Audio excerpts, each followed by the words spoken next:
Gather round all, lend me your ears, and let me tell you a little story.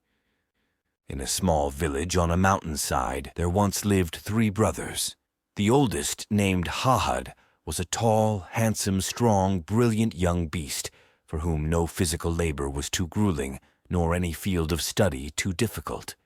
He was naturally the talk of the town, the center of every room, and the envy of his twin, Kilok, who, despite being Hahad's equal in every respect, had incurred the simple, indelible misfortune of being born after.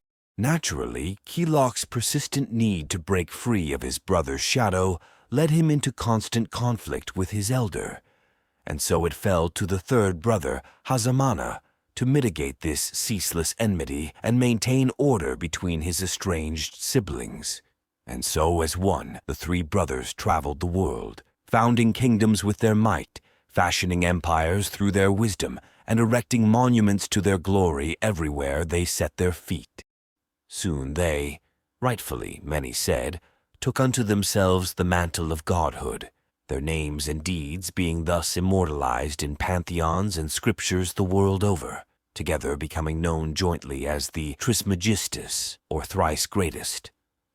But the brothers' tremendous light held at bay a fatal secret, even from themselves, that their family was not in fact trinitary, but quaternary, that in their tremendous wake a small and frail, weak and sickly child by the name of Halal sat and brooded on his plight, to be forever outcast, alone and forgotten in the vast shadows of his elders and betters.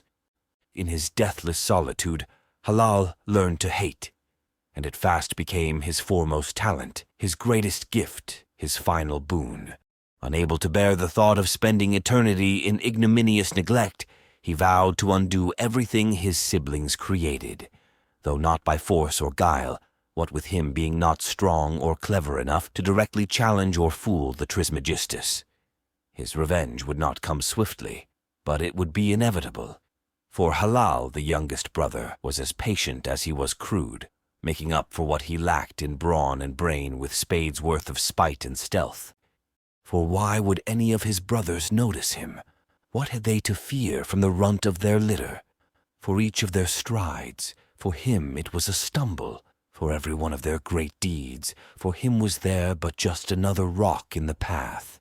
But like his kin, Halal was immortal, and so had no shortage of eons in which to enact his thoroughly wicked plot. And so he set about his eminent crusade. In his time he would grind down their every monolith. He would erode their temples, dismantle their mansions, and eventually bury them and their followers under mountains of layered dust. And he would relish every micro-instant of their imperious downfall. In this way he would play out his damnable game for all time. In this way he would see all things ruined. In this way he would seize the final word for himself. For him, fathomless hate was his only salve, engendering ruin and death his sole delight. Endless wrath, his only hope, infinite scorn for those whose hands had drawn better lots than his only true friend in this world of light and cheer that ever banefully eluded his grasp. In this way he would tear the last laugh from their very throats, and he would make them suffer through until the very end.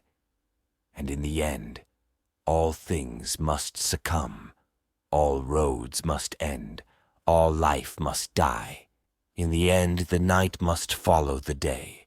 In the end, every light must fade, for in the end, nothing is eternal but death.